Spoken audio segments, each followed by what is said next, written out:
आता विश्वात्मक देवे येणे वाग्यज्ञ तोषावे, तोषोनी मज द्यावे पसाय दान हे. माऊलीने ते पहिला शब्द काय वापरला हो? आता.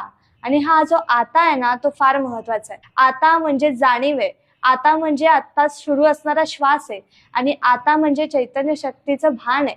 हा जो आता आहे ना तो इतका महत्वाचा आहे की आपण कुठलंही काम पूर्ण झाल्यानंतर काय म्हणतो की आता मला असं करायचंय, आता मला हे करायचंय, आता मी असं करणार आहे, असे आपण निर्णय घेतो. म्हणजे पुनश्च हरिओम आहे आता म्हणजे.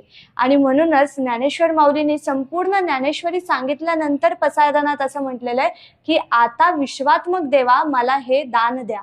प्रत्येक संतांनी ह्या आतालाच धरलेलं आहे. तुकाराम महाराज काय म्हणतात, आता कोटे धावे मन तुझे चरण देखिल्या, भाग गेला क्षीण गेला अवघा झाला आनंद. भगवद्गीता सुद्धा आपल्याला हेच सांगते, योगः कर्मसु कौशल्यम.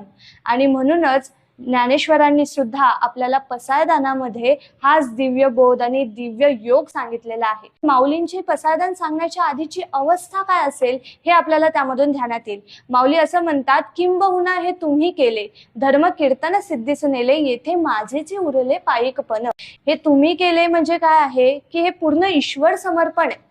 म्हणजे माऊलींची काय अवस्था असेल ते लक्षात घ्या. आपण एखादं काम केलं तरी सुद्धा आपला त्यामध्ये किती मीपणा असतो, किंवा हे मी केलं माझं आहे असं आपण म्हणतो. पण ज्ञानेश्वरांनी तर संपूर्ण ज्ञानेश्वरी सांगितली आणि त्यानंतर ते असं म्हणतायत की परमेश्वरा हे सगळं तू केलंस आणि इथे माझं उरलं ते फक्त पायिकपण.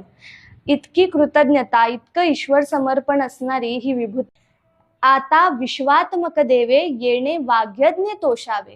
हे विश्वात्मक देवा, मी जो हा वागयज्ञ घातलेला आहे, वागयज्ञ म्हणजे एखाद्या शब्दाला दुसरा शब्द योजने.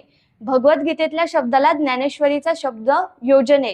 ज्ञानेश्वरीच्या 3ऱ्या अध्यायातच माऊली असं सांगतात, एकी शब्द शब्द यजिजे त्या वागयज्ञ म्हणिजे. तर असं जे माऊलीने म्हटलेलं आहे ना त्याच्यावरून आपल्याला लक्षात येतं, हा जो वागयज्ञ मी घातलेला आहे त्याच्यावरून तुम्ही प्रसन्न होऊन मला आशीर्वाद द्या, मला दान द्या. मी मागतोय म्हणून देऊ नका, तर तुम्ही यावरती प्रसन्न व्हा आणि हा प्रसाद मला द्या.